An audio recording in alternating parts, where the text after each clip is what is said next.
రాష్ట్రపతి ద్రౌపది ముర్ము ఇవాళ కుంభమేళాకు వెళ్లనున్నారు. ప్రయాగ్రాజ్లోని త్రివేణి సంగమంలో పవిత్ర స్నానం చేయనున్నారు. రాష్ట్రపతి ప్రయాగ్రాజ్ పర్యటనను రాష్ట్రపతి కార్యాలయం అధికారికంగా ప్రకటించింది. దీంతో కుంభమేళాలో భద్రత కట్టుదిట్టం చేశారు. ప్రయాగ్రాజ్లో 8 గంటల పాటు రాష్ట్రపతి పర్యటన కొనసాగుతుంది. ఉదయం 10 గంటలకు ప్రయాగ్రాజ్ చేరుకోనున్న ఆమె త్రివేణి సంగమంలో పుణ్యస్నానం, ప్రార్థనలు చేస్తారు. అనంతరం బడే హనుమాన్ ఆలయం, పవిత్రమైన అక్షయవత్ వృక్షాన్ని సందర్శిస్తారు. కుంభమేళా ప్రదేశంలో ఏర్పాటు చేసిన డిజిటల్ కుంభ్ అనుభవ్ సెంటర్ను పరిశీలిస్తారు. రాష్ట్రపతితో పాటు యూపీ సీఎం ఆదిత్యనాథ్ ఈ కార్యక్రమాల్లో పాల్గొంటారు. ఇవాళ హోలీ డిప్ తర్వాత రాష్ట్రపతి ద్రౌపది ముర్ముకు చారిత్రక క్షణమవుతుంది. పవిత్ర నదుల్లో స్నానమాచరించిన ప్రముఖుల్లో ఆమె చేరుతారు.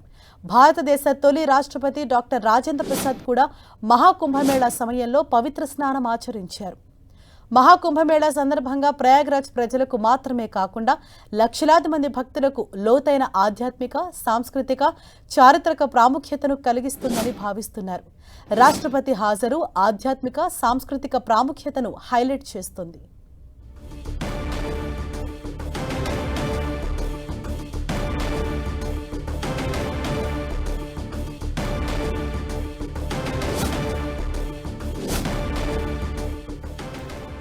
ఇవాళ మహాకుంభమేళాకు రాష్ట్రపతి ద్రౌపది ముర్ము రానున్నారు. ఇవాళ ఆవిడ సుమారు 8 గంటల పాటు ప్రయాగ్రాజ్లో గడపనున్నారు. మొదటగా త్రివేణి సంగమంలో పుణ్యస్నానం ఆచరించి ప్రార్థనలు చేస్తారు. ఆ తర్వాత బడా హనుమాన్ ఆలయం, అలాగే అక్కడ ఉన్నటువంటి కొన్ని ప్రదేశాలను కూడా ఆవిడ విజిట్ చేస్తారని తెలుస్తోంది. దీనిపైన అధికారికంగా కూడా రాష్ట్రపతి కార్యాలయం వెల్లడించింది.